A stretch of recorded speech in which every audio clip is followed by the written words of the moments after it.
Welcome, dear students. So today we are starting a new chapter, and it's a very simple and easy chapter. And the name of the chapter is Squares and Square Root. And this is your chapter number 3. Okay, so before we start this particular chapter, I would like to mention that this chapter is although very simple, but very useful, because this concept will be not only used in the other chapters of class 8, but it will be used in the other classes as well. For example, you may use the very same concept in your class 8 and in class 9 also. Okay, so with that brief introduction, let's start the chapter. Now, squares. Now, all of you know what is the meaning of squares. So, square means multiplying a same number twice. For example, 3 square means 3 into 3. Okay, 4 square means 4 into 4. Okay, so that's the meaning of your squares. Okay, so we are quite familiar with this term squares, but in this particular chapter, let's learn about square root. Okay, fine. So that's why I'm taking the first question for the day to be question number 2, sub number 1. Okay, so question number 1 you can try by yourself. Okay, so question says, by splitting into prime factors, find the square root of 11,025. So in such question, as the question asks you to find the prime factors, right? So prime factors can be found using this way. So basically you need to divide this particular number by the numbers like 5. Okay, so because you know that this number can be divided by 5, so that's why let me divide. So when you divide 11,025 by 5, you get 2,205. Kindly check. Okay, so you can divide this by 5, you will definitely get this. Now again, you can divide this number by 5, isn't it? So when you divide, you get 441, and this can be divided by number 7. So when you divide with 7, you get 63, and divide the 63 by 7, you get 9. Now divide this 9 by 3, you get 3. Okay, so see, these are the only prime factors that we can obtain by factorizing this particular number. So that means, see, question is asking you to find the square root, isn't it? Now square root is represented using this sign. Okay, so this represents square root of 11,025. Now you see, 11,025 can be written as 5 into 5 into 7 into 7 into 3 into 3. Yes, that's what I have done.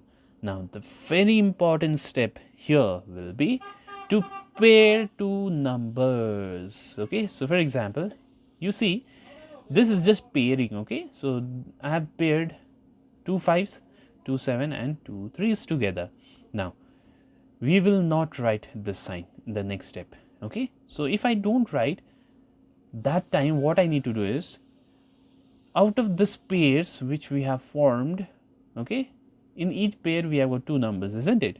So 2 numbers will be reduced to 1 number. Okay, so that means if I remove the square root, see, there is no square root sign, but instead of 2 5 I have written only 1, instead of 2 7 I have written only 1, and instead of 2 3s I have written only 1 3, and when you multiply these 3 numbers you get 105.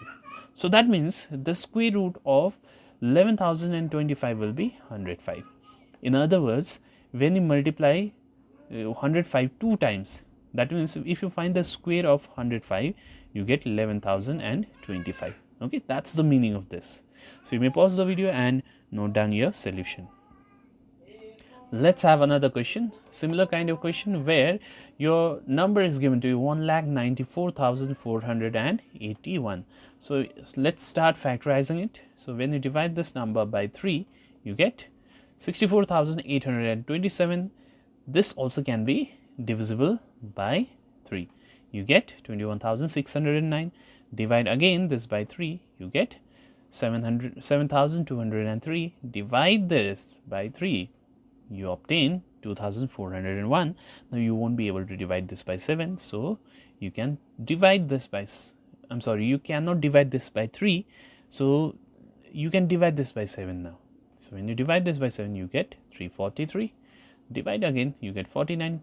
and divide 49 by 7 again, you get 7. So these are the only prime factors available.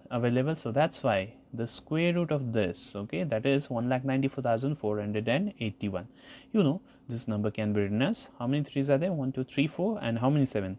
4 7's are there. Okay, so 4 3's and 4 7's are written here.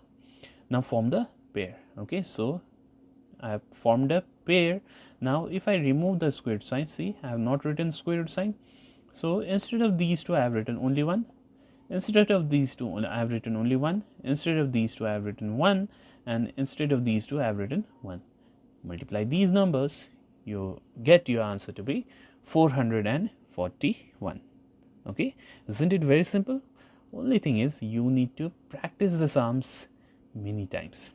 Okay, so you may pause the video and do the needful.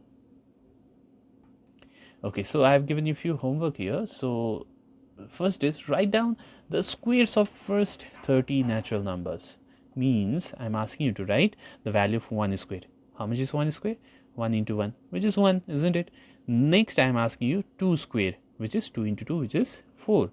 Similarly, find 3 squared, which is 9, 4 squared, 16. Okay, and you have to do the same till 30. Okay, so your last number will be 30 squared, which is going to be 900. So I want all of you to just write down the squares of first 30 natural numbers starting from 1 till 30. Okay, so this is your first question, and this is compulsory. You have to do this. Okay, without knowing this, see, writing the squares will not help you. You need to memorize it also, because that will help you in the long run. Okay, now next is, you need to take question number 2, sub number 2 from exercise 3A.